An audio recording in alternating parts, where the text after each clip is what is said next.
Your votes are being counted as the future of our nation is decided tonight.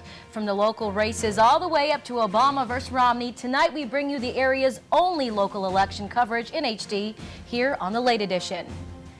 Good evening, everyone. I'm Laura Queso. And I'm JB Buno. Thanks for joining us here on the Late Edition in high definition. What a night it is. Results are still coming in. We're going to bring you the very latest on the presidential race later on in the show, but we start tonight with the fight for New York's 23rd congressional district, covering the southern tier of New York. And WENY TV's news director Scott Cook joins us live from the Radisson Hotel in Corning, where Reed and his family and friends have gathered tonight.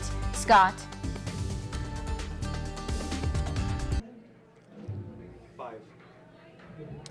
All right, JB, we have a very tight race here. It's like looking about 50-50 right now, but there are three very important counties with less than 50% reporting. That's Steuben, Allegheny, and Tioga.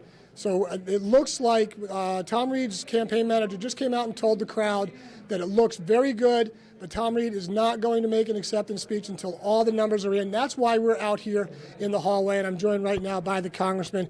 And Tom, did you expect this close race? Well, you know, we're getting the numbers in as we speak, so we're cautiously optimistic, and the area to come in is strong for us. So we're excited, we're ready to go, and ready to get to the finish line. Okay, let's say you pull this off. You've been touting in your campaign commercials your bipartisanship.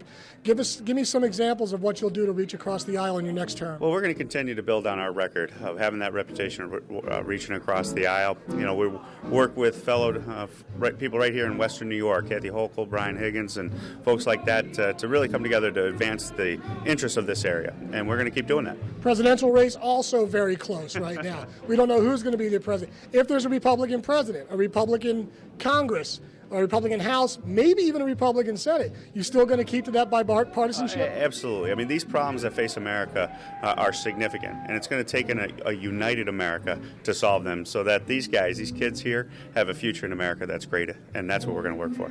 So you got a lot of people behind these closed doors right now waiting for you to come out. You think this is going to happen in the next hour, half hour? I think we're getting to the end of the timeline here, and the finish line is right in sight. Okay, and if we do get the final result, of course, we'll be back live. Right now, we're going to send it back to you guys. All right, thank you so much. And Reed's challenger, Nate Shinagawa, is up in Ithaca tonight, anxiously awaiting the results. We actually have Nate on the phone tonight to hear what's going on down in Ithaca. Nate. Good evening. Good evening. So we want to ask you, what's going on there in Ithaca? How do you feel about this whole night? I feel incredible. I mean, according to our internal numbers that we're getting from the counties, it is a neck-and-neck race. I think that people are pretty shocked by how close this race is, considering the fact that Reed has outspent us, I think, 4-1.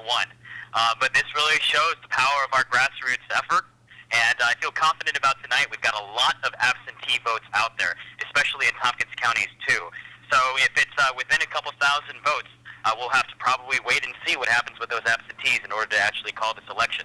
So I feel very good about the outcome. I mean, especially I think it's because, you know, our message resonates. This is an election about fighting for the middle class. And I think Congressman Reed, he's shown from the millions that he's accepted, from the 600 political action committees that are corporate in nature, that, you know, he's not standing with the middle class, and we are. And I think that's why we're doing so well tonight.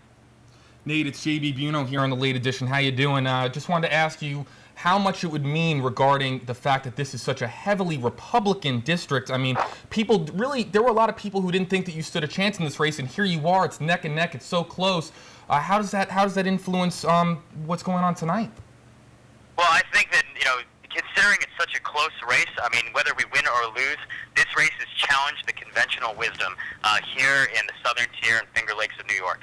I mean, we've shown folks that you could be a Democrat that fights for a progressive economic message about uplifting the middle class, helping them out, providing opportunities for the middle class, and asking the wealthiest Americans in this country to pay a little more to do that.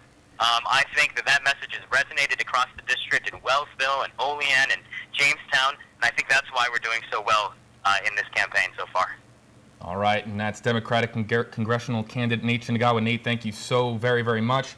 And we're joined now by WENY TV political analyst Jim Twombly. Jim, you've been here with us for the whole ride, and it comes down to tonight. Thank you so much for being here with us. My pleasure. My pleasure. It's a big, big night, and yesterday we were talking on the desk, same time that you predicted that Tom Reed was going to take it tonight. Do you still feel that way? Well, judging by the counties that are still not reporting from Scott's report, those do seem to be some of the more heavily Republican counties in the district.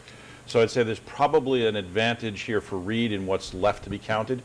But, you know, Shinagawa's right. If it gets down to just a few thousand votes, we're talking about the laborious process of counting pieces of paper. And certainly we have, you know, a count of that paper ballot that will go on for about a week or so. We might not know, but I'd have to say, given the counties that are out, the advantage here is to Reed.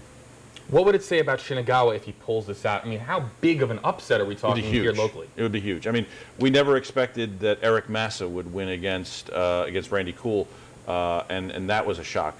But everybody, you know, said, you know, well, Massa's a bit of a moderate in his military background. If Nate Shinagawa, who is more unabashedly progressive than Eric Massa was, wins this race, then that says something perhaps about a changing demographic in this district. All right, let's shift gears. Let's talk about the presidential race. My goodness, it's all coming down to tonight, of course, and the results are pouring in with all of these projections. What's your take in terms of what you were expecting, Jim? Well, I mean, just before we went on air, I checked, and the map doesn't look that much different from my map over the weekend. It's coming down to Ohio, as everybody would have expected. There were a few counties out in Ohio that tend to be blue counties in the Toledo and Cleveland area. So we'll have to see. But if you know, a few 100,000 votes that are predominantly blue, Obama was ahead in Ohio. So this could be over later on tonight. And I want to touch on the polls. There were predictions that the polls were going to be skewed, but that's not exactly accurate as of now. Can you touch on that? No, all night long it's shown, at least as far as the presidential race is concerned, the polls were dead on. I mean, within the margins of error. If there are any deviations from it, they're very small. And those small deviations in a close race can be quite meaningful. One of the things we're seeing that's looking like it's developing tonight in Florida is that late movement that we were talking about last night. It looks like Obama may have a shot at taking Florida as well. So, you know, the polls are accurate. The allegations that they were skewed were just wishful thinking, I think. All right, Dr. Jim Twombly, don't you go anywhere. We're going to bring you back later in the show for a little bit more analysis as the race develops. But first, we got to see what's going on in terms of our weather. Chief Meteorologist Joe Vera